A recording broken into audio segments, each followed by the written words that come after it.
everyone. My name is Kerry Alexander, and I have a message for you guys today. This is a very, very important message because this message is about the pattern that the Heavenly Father showed to Moses when he went up on the mountain. And he was told to make a tabernacle after this pattern. But I'm not going to focus on the tabernacle, I'm going to focus on the pattern so that we can understand what the pattern is. And the title of my teaching today is called "The Heavens Are Proclaiming the Esteem of Elohim." And of course that comes from Psalms chapter 19. But let me scroll up a little bit here. I've been reading the scriptures for a long time now. 40 years I've been combing through and searching for truth, and my Heavenly Father has been faithful to reveal many wonderful truths to me through His Spirit. When I was young in the faith, I found the Messiah and the Gospel in the New Testament, which led me into finding the same in the Tanakh. After further research, He led me in the search for His name, of which I also found the Messiah and the Gospel message. I've had this understanding of His name for quite a number of years, and now that has led me into the knowledge that there is something much larger that He has decorated with this knowledge. This is the heavens itself. I've been incredibly revived in my spirit to realize this most wonderful revelation. And now, just as I was zealous about the things I learned before, now I am equally as excited to present this gospel in the stars. May you have ears to hear and eyes to see the truth Yahuwah has been trying to reveal to all of us for a very long time. And may you be blessed by it. In ancient times, the constellations of the zodiac were called by the Hebrew tongue the Mazzaroth. The Mazzaroth, here behind me, is actually the zodiac. And what's interesting is that the zodiac means the path or the way. And see, Mazzaroth can be broken up into two words, Mazar and oath.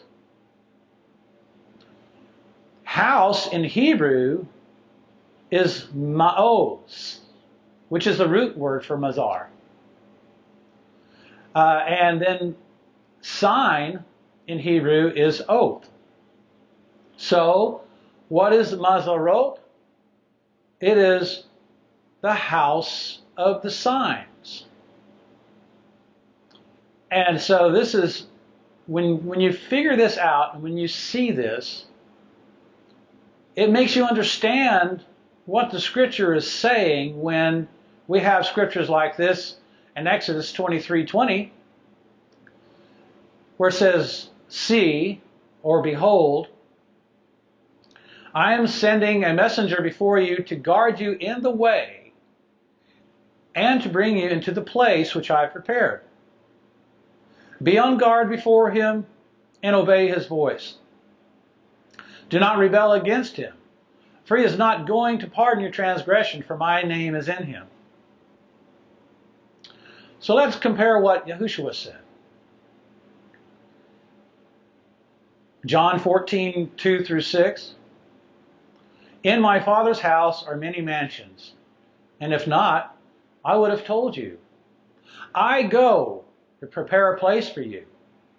And if I go and prepare a place for you, I shall come again and receive you to myself, that where I am, you might be too. And where I go, you know, and the way you know." Thomas said to him, "Master, we do not know where you are going, and how are we able to know the way?" Yahushua said to him, "I am the way, and the truth, and the life. No one comes to the Father except through me. Well, this is incredible because Yahushua is saying here that Israel at that time had been given the knowledge of the Mazzaroth and that he was the subject of it.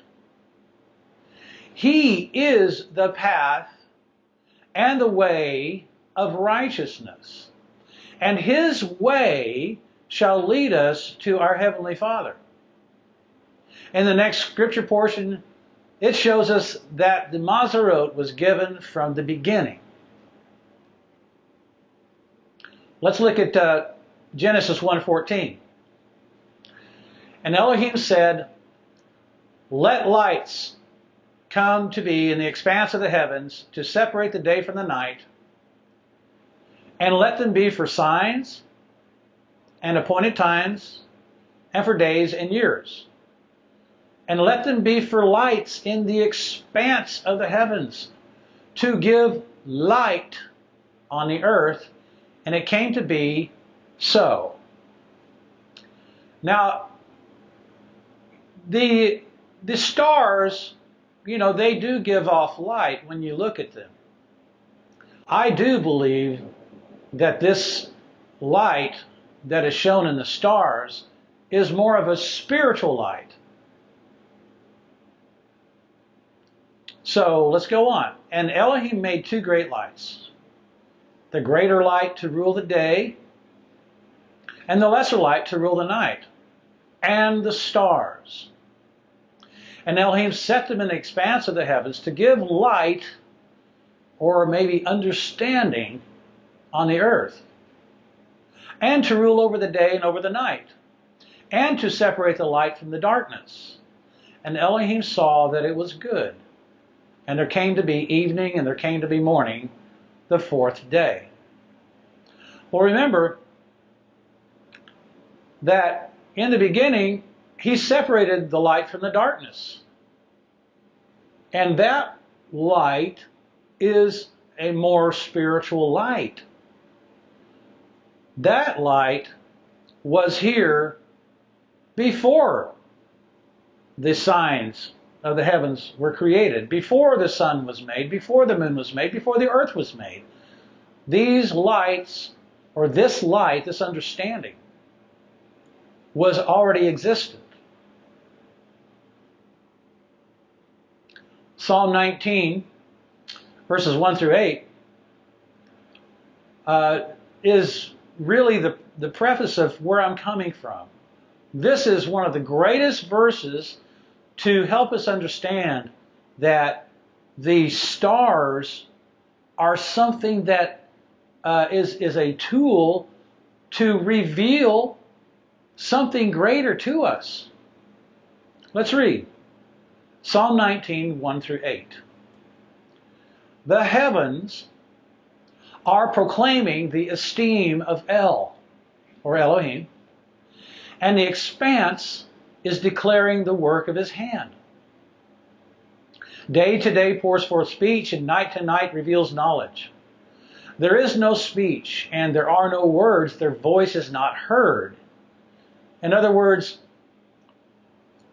the voice that is coming forth from the knowledge of the stars is going throughout all languages and all countries and cultures. It says, there is no speech and there are no words, their voice is not heard. Their line, or their voice, has gone out through all the earth, and their words to the end of the world. In them, he set up a tabernacle for the sun. And it is like a bridegroom coming out of his room. It rejoices like a strong man to run the path. Its rising is from one end of the heavens and its circuit to the other end. And nothing is hidden from its heat. The Torah of Yahuwah is perfect, bringing back the being. The witness of Yahuwah is trustworthy, making wise the simple. The orders of Yahuwah are straight, rejoicing the heart. The command of Yahuwah is clear, enlightening the eyes. And I find this to be very interesting. Why did the writer of Psalms put this about the Torah being perfect directly under this part where it says the heavens are proclaiming the esteem of El? I believe that this is actually the message or the Torah written in the heavens. And as I get into this, you'll start understanding where I'm coming from. This is very, very important to understand. That Yahuwah created all things through His Son, and that His Son actually put these constellations and stars in the heavens. So, in the right context, if we're looking at the stars, it's a good thing. Let me go on. Here in Isaiah chapter 40, it's a fantastic prophecy, I believe, of the Messiah, and also talking about the way. And if you read it carefully, you will begin to see the Mazzaroth is being referenced here. Okay, let's start. Isaiah 40. Comfort, comfort my people, says your Elohim. Speak to the heart of Jerusalem and cry out to her, that her hard service is completed, that her crookedness is pardoned, that she has received from the hand of Yahuwah double for all her sins. The voice of one crying in the wilderness, prepare the way of Yahuwah. See, prepare the way of Yahuwah. Make straight in the desert a highway for our Elohim. Let every valley be raised, and every mountain and hill made low. And the steep ground shall become level, and the rough places smooth. And the esteem of Yahuwah shall be revealed, and all flesh together shall see it, for the mouth of Yahuwah has spoken. The voice said, cry out. What do I cry? All flesh is grass, and all its loveliness is like the flower of the field. The grass shall wither, the flower shall fade, when the Spirit of Yahuwah has blown on it. Truly, the people is grass. You who bring good news to Zion, get up into the high mountain. You who bring good news to Jerusalem, lift up your voice with strength. Lift it up, be not afraid. Say to the cities of Yehudah, see your Elohim. I'll come back to that later. See, the Master Yahuwah comes with a strong hand, and His arm rules for Him. See, His reward is with Him, and His recompense before Him.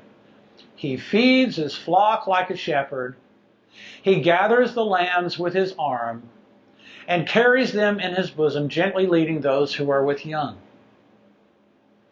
Who has measured the waters in the hollow of His hand, and measured the heavens with a span, and contained the dust of the earth in a measure, and weighed the mountains in scales, and the hills in a balance? Who has meted out the Spirit of Yahuwah, or as His counselor taught Him? With whom did He take counsel, and who instructed Him, and taught Him the path of right ruling? Who taught Him knowledge, and showed Him the way? Who taught Him knowledge, and showed Him the way of understanding? See, nations are as a drop in a bucket, and are reckoned as dust on the balance. See, He lifts up isles as fine dust, and Lebanon is not enough to burn, nor its beast enough for burnt offering. All nations before Him are as non-entity, and they are reckoned by Him as less than a speck and emptiness. And to whom would you liken El? And what likeness would you compare to Him? The workman molds a graven image, and the goldsmith overspreads it with gold, and the silversmith casts silver chains. He who is too poor for such an offering chooses a tree that does not rot. He seeks for himself a skilled craftsman to prepare a carved image that does not totter. Did you not know? Have you not heard? Has it not been declared to you from the beginning? Have you not understood from the foundations of the earth? It is He who sits above the circle of the earth, and its inhabitants are like grasshoppers, who stretches out the heavens like a curtain and spreads them out like a tent to dwell in, who brings princes to naught and shall make the rulers of the earth as emptiness. Hardly have they been planted, hardly have they been sown, hardly has their stock taken root in the earth, when He shall blow on them and they wither, and a whirlwind take them away like stubble. And to whom then do you liken me, or to whom am I compared? Says the set apart one. Lift up your eyes on high and see, who has created these? He who is bringing out their host by number. He calls them all by name, by the greatness of His might and the strength of His power. Not one is missing. Why do you say, O Jacob, and speak, O Israel, my way is hidden from Yahuwah, and my rights are overlooked by my Elohim? Did you not know? Have you not heard? The everlasting Elohim, Yahuwah, the creator of the ends of the earth, neither faints nor is weary. His understanding is unsearchable. He gives power to the faint, and those who have no might He increases strength. Even youths shall faint and be weary, and young men stumble and fall. But those who wait on Yahuwah will renew their strength. They raise up the wing like eagles. They run and are not weary. They walk and do not faint. Okay, let me go back and kind of go over this again. Because I want to give a little bit of commentary as I go now. The voice of one crying in the wilderness, prepare the way of Yahuwah, make straight in the desert a highway for our Elohim. And then back here where it's read again, it says, and the esteem of Yahuwah shall be revealed, and all flesh together shall see it, for the mouth of Yahuwah is spoken. Okay, and let me go right here. You who bring good news to Zion, get up into the high mountain. You who bring good news to Jerusalem, lift up your voice with strength, lift it up, be not afraid. Say to the cities of Yehuda, see your Elohim. Okay, think about that for a minute. It's telling us, you who bring good news to Zion, get up into the high mountain. Why? Because up in the high mountain, you have less atmosphere and more thin air that you can see better through. You who bring good news to Jerusalem, lift up your voice with strength. Lift it up, be not afraid. Say to the cities of Yehuda, see your Elohim, or behold your Elohim. So it's actually saying, get up into the high mountain and look up and behold your Elohim. Now, I'm not saying that the constellations and the stars are Elohim. Please do not believe that I'm saying that. What I am saying, though, is that the stars and the constellations are declaring our Elohim. They're showing us an instruction and a story about our Elohim and the works of the Messiah in all these constellations. And so when we get up into a high mountain, we can see the sky more clearly, the heavens, we can see the heavens more clearly, and we can see the stars more clearly. It says that Yahuwah named all the stars. Let's look again here. it says right here, and to whom then do you liken me? Or to whom am I compared, says the set apart one. Lift up your eyes on high and see. Who has created these? He who is bringing out their host by number. Okay. We know that he's talking about the stars here, right? What did he tell Abraham when he was given the promise of the seed, of his seed and the generations that will come after him?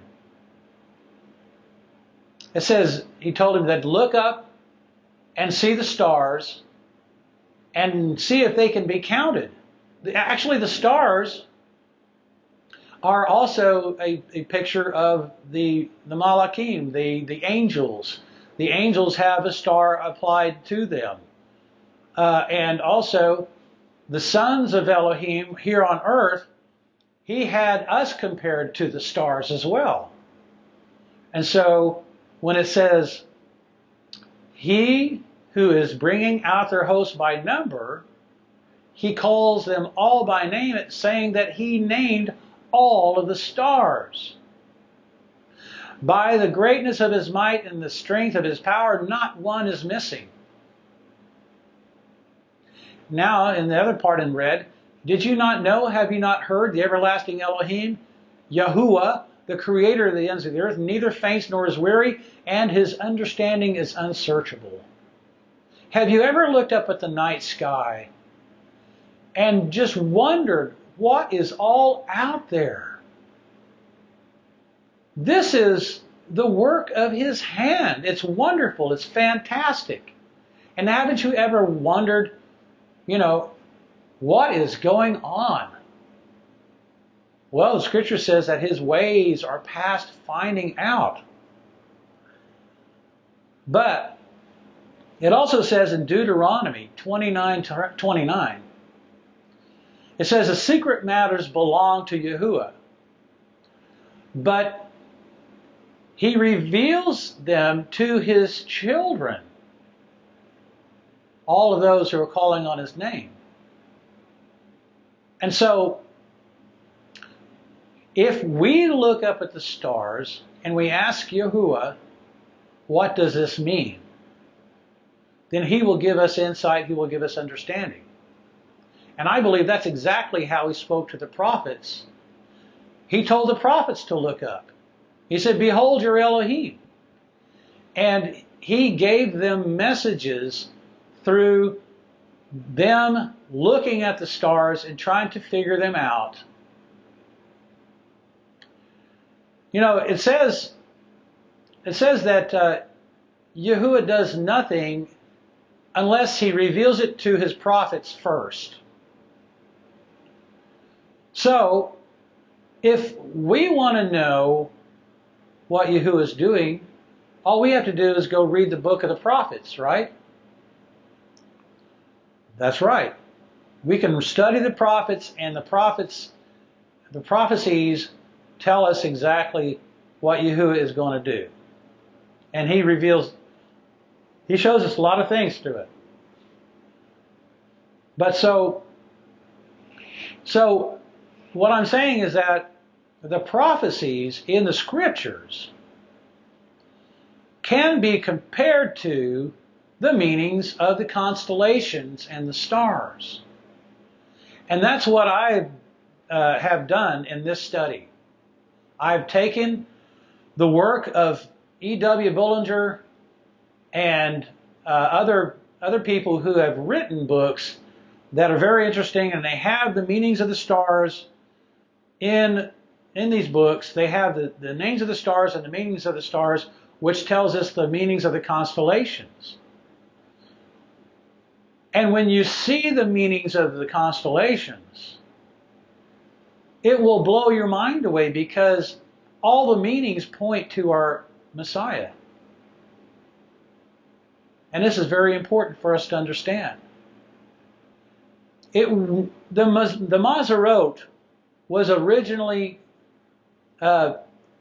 delivered to us with this understanding. Have you ever wondered why it says that the Messiah was slain from the foundation of the earth? And how could that happen?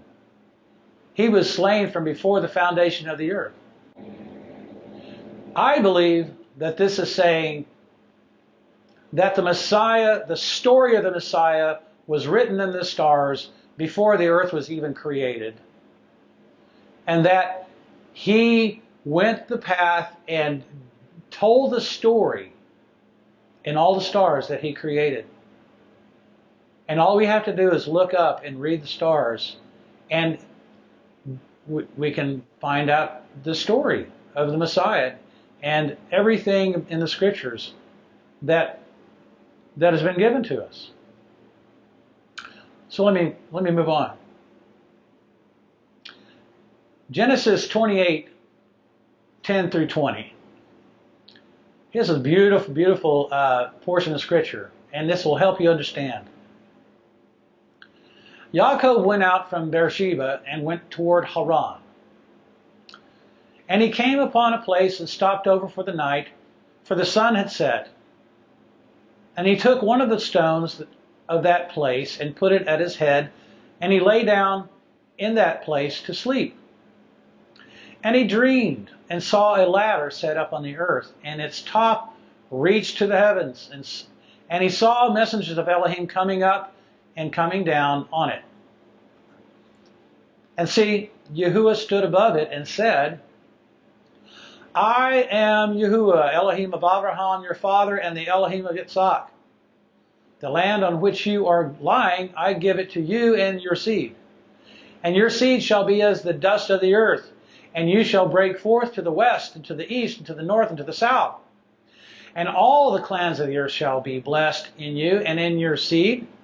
And see, I am with you, and shall guard you wherever you go, and shall bring you back to this land, for I am not going to leave you until I have done what I have spoken to you. Now listen very carefully here. And Yaakov awoke from his sleep and said, truly, Yahuwah is in this place, and I did not know it. And he was afraid and said, how awesome is this place? This is none other than the house of Elohim, and this is the gate or door of the heavens.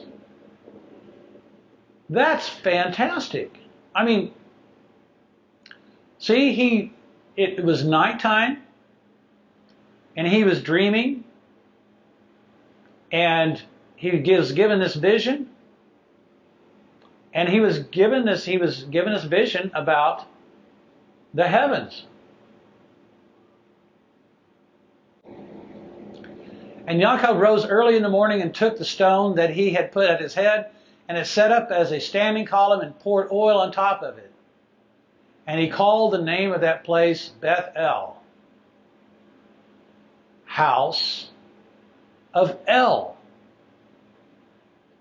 Okay, now remember what I said about the Mazzaroth? That the first part means house and the second part means sign? Well, it's incredible because he's just said, truly Yahuwah is in this place, and I did not know it. And he was afraid and said, how awesome is this place? This is none other than the house of Elohim, and this is the gate or the door of the heavens. So when he later, after he woke up, he named this place Bethel. How perfect is that? Because it says house of Elohim. And so there's another clue that he's talking about the Mazzaroth right there. Not only that, he called this place, said this is the gate or the door of the heavens. And I ask you this, have you not heard the Messiah say to him about himself? He says, I am the door. Okay, so is this possibly the door that is revealing the Messiah? Is this possibly the door that is revealing the Messiah? I think so. And Yaakov rose early in the morning and took that stone that he had put at his head and set it up as a standing column and poured oil on top of it. And he called the name of that place Bethel. However, the name of that city had been Luz previously. And Yaakov made a vow saying, "See, Elohim is with me and has kept me in this way that I am going, and has given me bread to eat and a garment to put on, when I have returned to my father's house in peace, and Yahuwah has been my Elohim. Then this stone which I have set as a standing column shall be Elohim's house." Perfect. See, Bethel, house of Elohim. So he's calling the standing column Elohim's house. It's a representation of Elohim's house, of what he had seen in his dream. So he says, "Then this stone which I have set as a standing column shall be Elohim's house, and of all that you give me, I shall certainly give a tenth to you." Okay, so we're still talking about the house of Elohim. Isaiah 66, 1 and 2 says this, "Thus said Yahuwah, the heavens are my throne, and the earth is my footstool. Where is this house that you build for me? And where is this place of my rest? And all these my hands have made, and all these that exist, declares Yahuwah. Yet to such a one I look, on him who is poor and bruised of spirit, and who trembles at my word." So can we truly make a house for Elohim that he can dwell in? Yes, he allowed, whenever Moses made the tabernacle, he allowed his spirit to dwell in that house. And the other temples, he allowed his spirit to dwell in that house. But the house that they are referencing to and a picture of is actually the first house, the house of the heavens. Because remember, he told Moses to get up in the high mountain and behold the pattern that I show you so that you can make the tabernacle. So, that is the greatest house. The house of Yahuwah in the heavens. The Mazzaroth. The zodiac. The house of the signs. Mazzaroth. Let's read Psalms 89, 34 through 37. "I shall not profane my covenant, neither would I change what has gone out from my lips. Once I have sworn by my set apartness, I do not lie to David. His seed shall be forever." Okay, this is a reference to the Messiah, actually. It says, "His seed shall be forever, and his throne as the sun before me. Like the moon, it is established forever, and the witnesses in the heaven is steadfast." So here we have the sun, the moon, and the stars. The sun and the moon and the stars. And they are a picture. Because it says, his seed. Who is his seed? His seed is the Messiah. David's seed bore the Messiah. So it says, "His seed shall be forever, and his throne as the sun before me. Like the moon, it is established forever, and the witnesses in the heaven is steadfast." Now, if you really want to know if the scriptures has anything to do with the Mazzaroth, let me show you Job 9, 5 through 10. And it says, "He who removes mountains, and they do not know it, when he overturns them in his displeasure, who shakes the earth out of its place and its columns tremble, who commands the sun and it does not rise, and he seals up the stars, stretching out the heavens by himself, and treading upon the waves of the sea. Who made Ash, or Arcturus?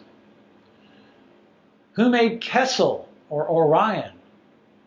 Who made Kima, or the Pleiades? And the rooms of the south? Who performs great and unsearchable deeds and innumerable wonders? There, see?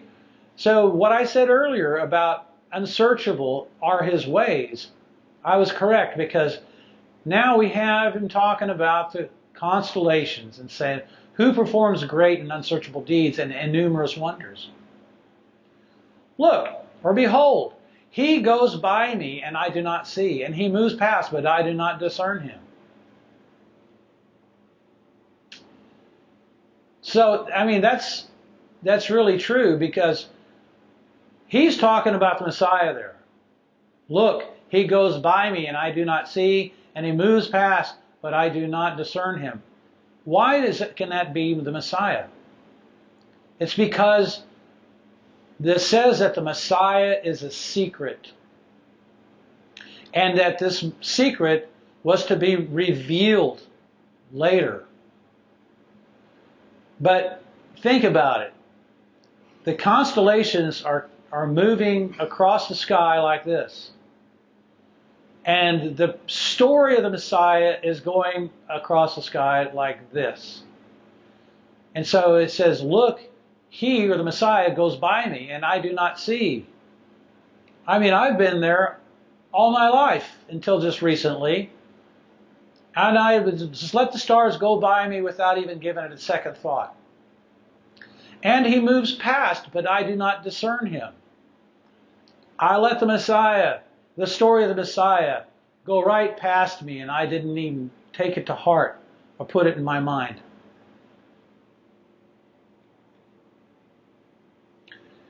Now here's more referencing to Yahuwah naming all the stars. Now this is important for you to understand. And here's the question I want to ask you. Are the stars pagan? Were the stars, when Yahuwah created them, pagan? Would Yahuwah create something that was pagan? No. Thank you. He would not. So he says that he named all the stars. He named everything that he created, except he gave some naming capabilities to Adam about the animals and things. Anyway, Psalm 147 verse 4. He appoints the number of the stars, and he gives names to all of them. Great is our master and mighty in power. There is no limit to his understanding. The host of heavens are bowing to Yahuwah even. I mean, check this out in Nehemiah verse 6. You are Yahuwah, you alone. You have made the heavens of the heavens, with all their host, the earth and all that are on it, the seas and all that are in them. And you gave life to them all, and the hosts of the heavens are bowing themselves to you. Okay, let's read Psalm 19, 1 through 4. The heavens are proclaiming the esteem of El. Again, I'm going to go through this again. And the expanse is declaring the work of his hand. It's exactly what I've been saying. What is the work of his hand? The work of his hand is, first we have to understand what his hand is. He took Israel out of Egypt by his mighty right arm and outstretched hand, his mighty hand and outstretched arm, And when we really get into all that, we realize that the Messiah was right there leading the children of Israel and bringing them into the wilderness. The Messiah is the hand of Yahuwah. And so let's read this again. The heavens are proclaiming the esteem of El, and the expanse is declaring the work of his hand. Day to day pours forth speech, and night to night reveals knowledge. Why? Because the stars are out at night. We can see them. There's no speech and there are no words. Their voice is not heard. In other words, there is no culture or no voice, no other language. There are no languages that their voice is not heard. And their voice, the voice of the stars, the message of the stars, has gone out through all the earth, and their words to the end of the world. Okay, so I'm showing you all this because I want you to understand that Yahuwah is the one who created, through his Son, the stars. And they named them. And they were perfect from their very beginning. But what happened? What happened to the message? Well, let's see. Let me read Isaiah 48, 3 through 8. This kind of gives us a glimpse of what happened. I have declared the former events from the beginning, and they went forth from my mouth, and I made you hear them. Suddenly I acted, and they came to be, because I knew that you were hard, and your neck was an iron sinew, and your forehead bronze. Therefore I declared it to you long ago. Before it came, I made you hear. Lest you should say, my idol has done them, and my carved image and my molded image commanded them. You have heard. Look at them all. And do you not declare it? From now on I shall make you hear new ones, even hidden ones which you have not known. So here we see a picture of Israel taking the original message and changing it to something that it was not supposed to be. See, because they attributed their own idols and their own false gods to these messages, saying that their gods and their idols is the ones who did all these wonderful works in the heavens, which truly should be applied to the Messiah. For everyone who calls on the name of Yahuwah shall be saved. How then shall they call on him in whom they have not believed? And how shall they believe in him of whom they have not heard? And how shall they hear without one proclaiming? And how shall they proclaim if they are not sent? As it has been written, how pleasant are the feet of those who bring the good news of peace, who bring the good news of the good. However, not all obeyed the good news.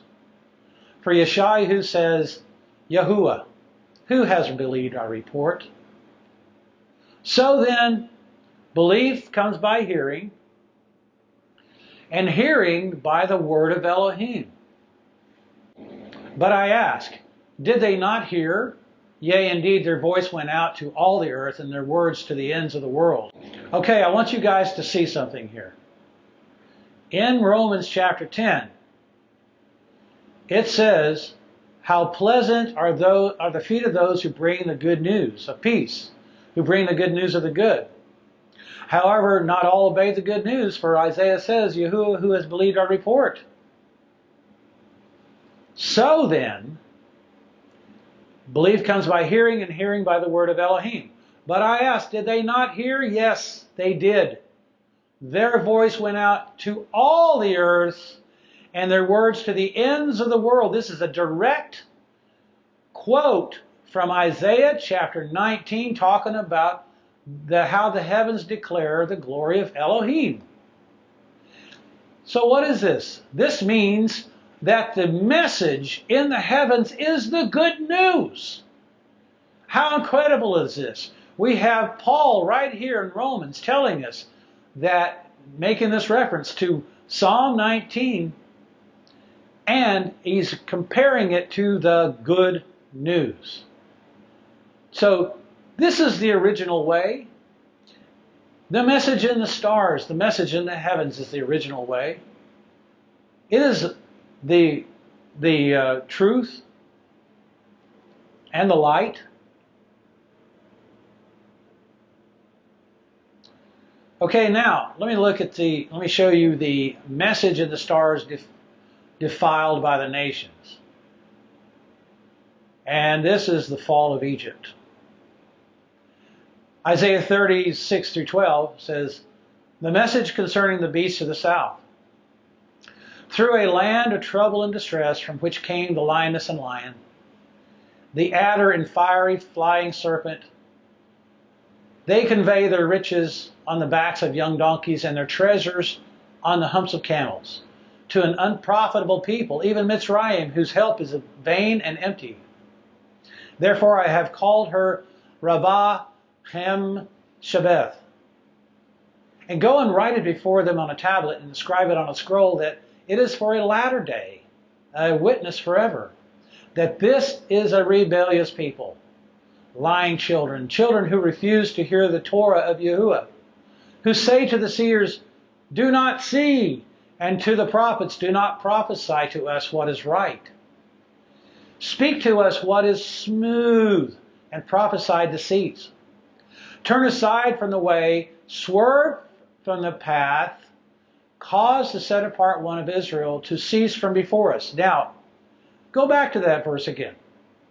They're saying, Egypt was saying to the people, turn aside from the way, swerve from the path, and cause the set apart one of Israel to cease from before us. And this is exactly what has happened in the history, people. It's exactly what's happened. Therefore, thus said the set apart one of Israel, because you despise this word and trust in oppression and perverseness and rely on them, therefore this crookedness is to you like a breach ready to fall, a bulge in the wall whose breaking comes suddenly and swiftly. So it would be a terrible thing for any one of us to take the message of the stars that Yahuwah has created, that He put names on all the stars, and all the names have meanings to them, and we understand the meanings of the constellations, and it reveals the gospel, the good news. And if we were to take that whole understanding and twist it and apply it to our false gods, then we would be doing Him and ourselves a terrible disservice. Now look, this is in Romans chapter 1, 18 through 25. It's the fall of Rome. They did the same thing. It says, for the wrath of Elohim is revealed from heaven. That's telling us the wrath of Elohim is revealed from heaven. I can go up and I can look at the constellations and I can show you that a particular constellation is revealing the wrath of Elohim because it is an altar cast down. And it's a constellation Ara. And so when he says, for the wrath of Elohim is revealed from heaven, that's what he's talking about. Against all wickedness and unrighteousness of men who suppress the truth in unrighteousness. Because that which is known of Elohim is manifest among them, for Elohim has manifested it to them. For since the creation of the world, His invisible qualities have been clearly seen, being understood from what has been made, both His everlasting power and mightiness for them to be without excuse.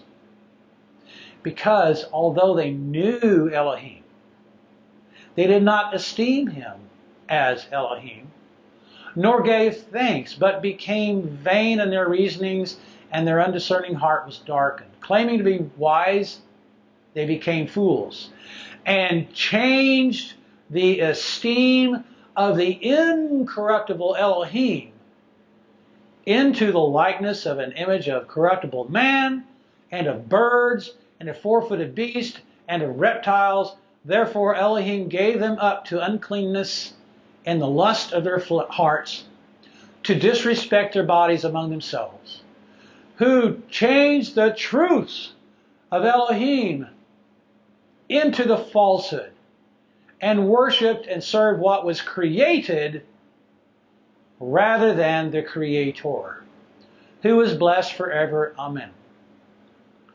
So here we have, this is actually really good because it's talking about the invisible qualities of Yahuwah have been clearly seen through what he was created. They changed the esteem of the incorruptible Elohim into likeness of a different animals and birds and things. So, and the whole point is that I want to show you is that I serve and I revere the Creator. I do not worship the stars. I do not worship the constellations. I do not worship the sun, the moon, or any of the planets. But I do know that Yahuwah created all these things. We can't give glory to any other because he is the ultimate and almighty Elohim who gave his son the authority to create all these things. And so we can't attribute any of these to Hasatan. We can only attribute Hasatan to the corruption of the message. We should never worship what was created. You know, I've been accused of worshiping the sun before, but you know what? Everybody uses the sun to know when it's morning and evening, daytime, the seasons, and all that. But the sun's not pagan. I'm not pagan. You're not pagan if you're using the sun to let you know when the daytime is. You're only pagan when you worship the sun. Why? Because it's a created thing. Okay. The true message shall be revealed to the nations. Isaiah 52, 13 through 15. See, my servant shall work wisely. He shall be exalted and lifted up and be very high. As many were astonished at you, so the disfigurement beyond any man's and his form beyond the sons of men. This is about the Messiah. He shall likewise startle many nations, and sovereigns shall shut their mouths at him. For what had not been recounted to them, they shall see. And what they had not heard, they shall understand. That's just like me. And possibly to you right now. That you saw the heavens, you looked up into the sky, but it had not been recounted to you what it all means. But now, I see and I understand. And because it's a beautiful picture. And sovereigns are going to see this too. Isaiah 53:1 says, who has believed our report? Okay, so what is the report that, and to whom was the arm of Yahuwah revealed? What is the report that has been handed down through the generations and generations and generations? This report was alive and well before any scroll or any book was ever written. It is a scroll of the heavens. It is the gospel of the stars. It is the story that is written forth from time immemorial. So we need to be careful of the way that we think about the heavens and the stars and everything, because we don't want to disrespect our Elohim by saying that his works are pagan. It's really all in the way that we handle them, whether we're pagan or not. In Micah 4, 1 and 2, let's look at this. It's beautiful. In the latter days, it shall be that the mountain of the house of Yahuwah is established on the top of all the mountains, and shall be exalted above the hills, and the peoples shall flow to it. And many nations shall come and say, Come, let us go up to the mountain of Yahuwah, and to the house of the Elohim of Yaakov, and let him teach us his ways, and let us walk in his paths. For out of Zion comes forth the Torah and the word of Yahuwah from Jerusalem. See, his ways and his paths is the way and the path of the constellations that is talking about the Messiah as the constellations go around and tell the story. Although the nations defile the way with their images, they retain the meanings of the stars associated with them. Remember, they did not name the stars, Yahuwah did. And he will accomplish what he purposed the message to be. Okay, look at Isaiah 55, 6 through 11. Seek Yahuwah while he is to be found. Call on him while he is near. Let the wrong forsake his way, and the unrighteous man his thoughts. Let him return to Yahuwah, who has compassion on him, and to our Elohim, for he pardons much. For my thoughts, Yahuwah is saying, are not your thoughts. Neither are your ways my ways, declares Yahuwah. For as the heavens are higher than the earth, so are my ways higher than your ways, and my thoughts than your thoughts. As for the rain, for as the rain comes down and the snow from the heavens, and do not return there, but water the earth and make it bring forth and bud, and give seed to the sower and bread to the eater, so is my word that goes forth from my mouth. It does not return to me empty, but shall do what I please, and shall certainly accomplish what I sent it for. So here's the modern zodiac with all its changes, but we will review it to see which pictures hold up to the meanings of the stars within them. In ancient Egypt, they had a vast knowledge of the constellations. Here we see the Sphinx. Ancient Egyptian clay tablets revealed the head of the Sphinx was Virgo and the body was Leo, showing the beginning and the end. Where have I heard that before? The beginning and the end of the house of the signs, the beginning and the end of the Mazzaroth, the beginning and of the zodiac. The Hebrew Mazzaroth begins with Virgo, the virgin, and ends with Leo, the lion. Every one of these signs in their original forms has everything to do with the words of the Messiah. Yahushua even declared that he is the first and the last. Isaiah 48, 12, 13, 16, and 17. Listen to this. Listen to me, O Yaakov and Israel, my called. I am he. I am the first. I am also the last. Also my hand has laid the foundation of the earth, and my right hand has stretched out the heavens. I call to them, let them stand together. Come near to me, hear this. I have not spoken in secret from the beginning, from the time that it was, the beginning was? I was there, and now the Master Yahuwah has sent me, and His Spirit. Thus said Yahuwah, your Redeemer, the set-apart one of Israel, I am Yahuwah your Elohim, teaching you what is best, leading you by the way you should go. You know, we have lost this understanding that the Mazzaroth is the way because of what the Egyptians have done to it, because of what the Romans have done, and the Greeks, and all the pagan cultures.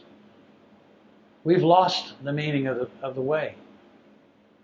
But the Scriptures will correct it for us. In Revelation 1, 7 through 8. See, or behold, He is coming with the clouds, and every eye shall see Him, even they who pierced Him. And all the tribes of the earth shall mourn because of Him. Yes, Amen.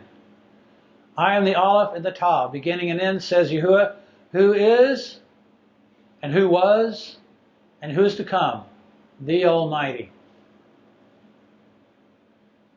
Revelation 22, 12, 13. And see, I'm coming speedily, and my reward is with me, to give each according to his work. I am the Aleph and the Tav, the beginning and the end, the first and the last. The reason I'm showing you these verses is to show you that Yeshua is declaring that He is the one who does the works that the constellations are portraying. The meanings of the constellations are shown in the names of each star that Yahuwah named. The meanings of the names of the stars are the same in all languages. The Witness of the Stars, written by E.W. Bullinger, is a great work explaining this. Another great work is from Robert Scott Wadsworth and Daniel G. Stockmeyer in A Voice Crying in the Wilderness. If you want to know the meanings of the stars within the constellations, you can refer to their books, for they have already done a great work. My purpose in this document is to bring out biblical prophecies that are referring to them. I have placed the meaning of the constellations at the beginning of each picture so you can see how the prophecies fit. So now let's start with the prophecies. Here's a very important one. Joseph was given a dream about the stars. In Joseph's dream, in Genesis 37, 9 and 10, he dreams that the sun and the moon and 11 stars bowed down to him. And he related it to his father and his brothers. And his father rebuked him and said to him, "What is this dream that you have dreamed? Shall we, your mother and I and your brothers, indeed come to bow down to the earth before you?" You see, even Jacob did not like the dream. He certainly did understand what it meant, though. The sun represented Joseph's father, Jacob. The moon represented his mother, Rachel. And the stars represented his brothers. But the dream said 11 stars. But the 11th bowed to the 12th star, which was Joseph. The reason they all bowed to him was later he would be at the right hand of Pharaoh, and because there was a famine in the land, they had got to Egypt to get food from the granaries that Joseph had set up for the people. But also Joseph was a perfect picture of our Messiah and how the sun, moon, and stars bow to him. The birth of Israel, therefore, represents the virgin bride, or the woman in prophecy. Let us look at the correlation between Israel and the sun, moon, and stars in Jeremiah 31, 35 through 37. Thus said Yahuwah, who gives the sun for a light by day, and the laws of the moon and the stars for a light by night, who stirs up the sea and its waves roar. Yahuwah of hosts is his name. If these laws vanish from before me, declares Yahuwah, then the seed of Israel shall also cease from being a nation before me forever. Thus said Yahuwah, If the heavens above could be measured and the foundations of the earth searched out beneath, I would also cast off all the seed of Israel for all that they have done. So here he is referencing the sun, the moon, and the stars, and that if any of that changes or goes away, then the seed of Israel shall also cease from being a nation before me forever. So he's referencing both and putting them together, just as he showed Abraham, Isaac, and Jacob the stars. Isaiah 11:1 says, "And a rod shall come forth from the stump of Jesse, and a root from his roots shall bear fruit." Okay, this is important to understand. In this prophecy in Isaiah 11:1, it says, "And a rod shall come forth from the stump of Jesse, and a sprout from his roots shall bear fruit." So we need to find out what the rod and the sprout represent.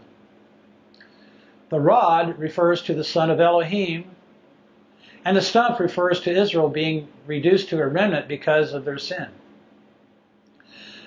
Ishai was a righteous man from Yehudah, King David's father, and the sprout, or in some translations, branch, refers to the son of Adam. So the branch, or the son of Adam, came from the righteous remnant of Israel, the virgin.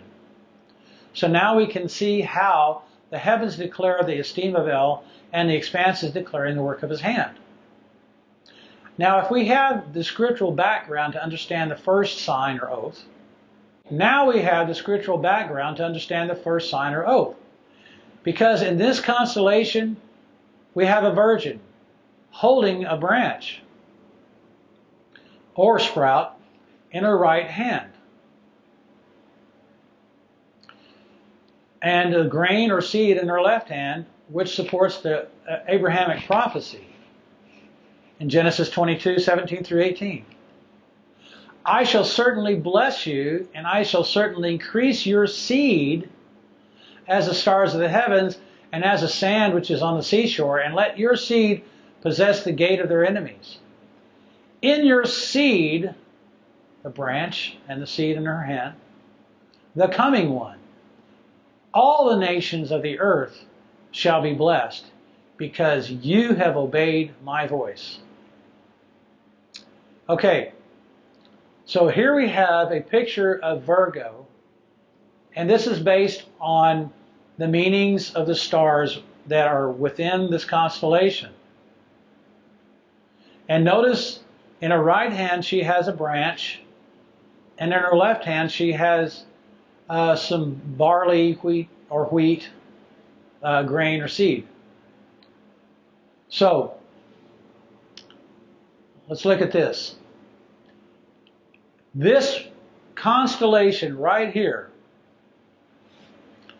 was first seen by humans, I believe, in Genesis 3:15, where the prophecy is given, "And I put enmity between you," Hasatan, "and the woman, and between your seed and her seed. He shall crush your head, and you shall crush his heel." So we have the woman in this picture, and we also have the seed. We have another prophecy in Isaiah 7:14, which is a prophecy of Emmanuel. It says, "Therefore, Yahuwah himself gives you a sign," or an oath. Remember, it's a house of the signs. "Therefore, Yahuwah himself gives you a sign. Behold," or look, "the maiden," or the virgin, "conceives and gives birth to a son, and shall call his name Emmanuel."